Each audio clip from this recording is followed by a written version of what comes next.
Hello, I'm Dr. Andrew Allen from Georgia College, and this is another episode of Saxophone Fundamentals. Today we're talking about vibrato.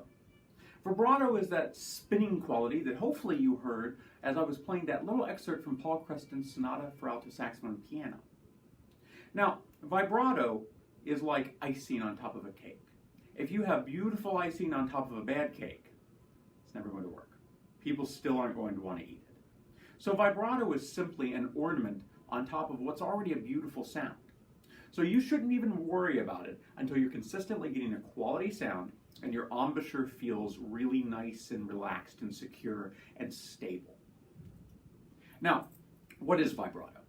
Vibrato is a little change in intonation. It's this little back and forth in intonation right around that center line of in tune, very, very small gradations.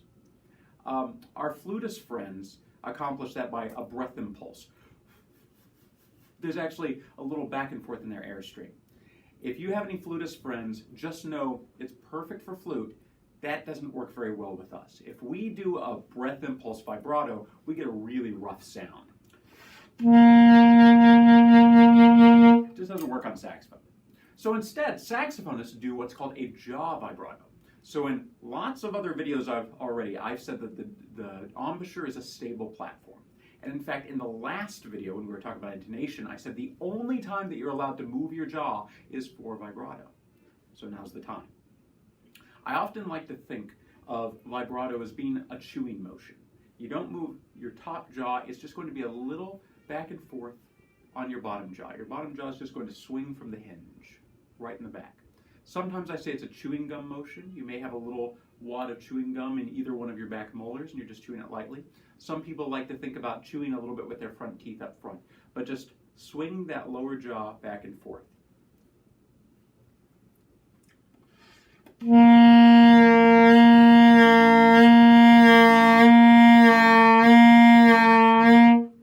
Just as we were talking about last time, the thing you don't want to do when you adjust intonation is pull that jaw down and back. But it works very well for vibrato. There's just that little bit of back and forth, that little change in intonation, and of course that was a very exaggerated version of what we do. Keep your air constant, don't change anything else with your embouchure, keep everything else very stable, but just allow that bottom jaw to go back and forth just a little bit. Try not to bite into the reed, just start, go down a little bit, and back to your original starting place.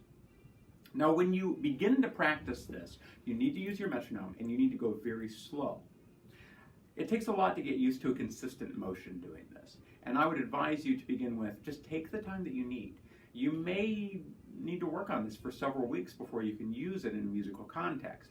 And you're going to find that you need to take a step back now and then and retry something, go back and relearn something, make it even smoother. Just take your time for success on this. But when you start, see if, without the metronome, you can just get a consistent wah. Very wide, go really extreme right now, just to get the mechanics down properly.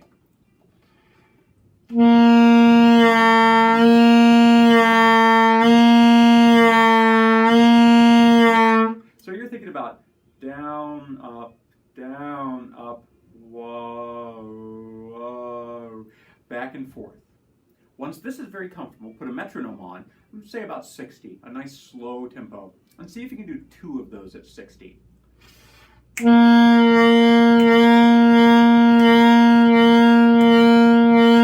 keep it very wide.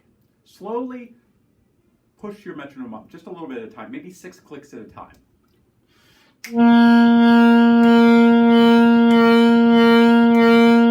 And again, go very wide. Keep pushing the tempo up and only keep moving forward as you're comfortable. Go slow again on this.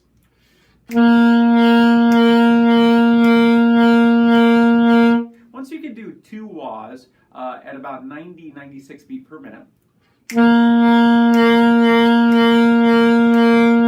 keeping them quite wide, go all the way back to 60 and try 3 wahs a minute.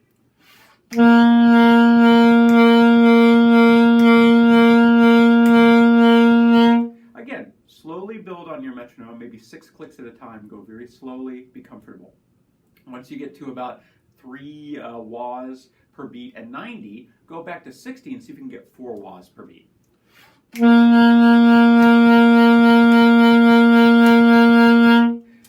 for a nice wide vibrato. As you go faster, it's naturally going to narrow a little bit. Now, if you go back and listen to old recordings of great saxophonists of the past, like Marcel Mule or Sigurd Roscher, you're going to find that they have quite wide vibratos naturally. However, if you listen to more modern players like Tim McAllister, Otis Murphy, Clifford Lehman, the list goes on and on, they play with a much more narrow vibrato. And also, modern players tend to change the speed of their vibrato. They may even change the speed of their vibrato in one note.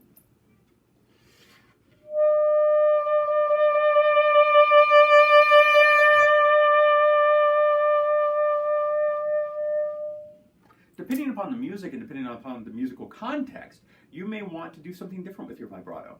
So make sure that you're practicing, even when you're comfortable, at a fairly fast vibrato with all kinds of different speeds, all kinds of different combinations per beat.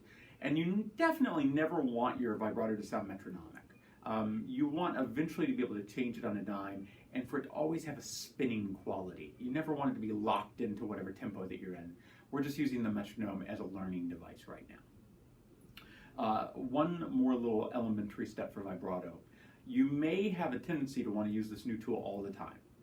But in my original little playing of the Creston excerpt, you may have noticed there were lots of pitches that I didn't use vibrato on.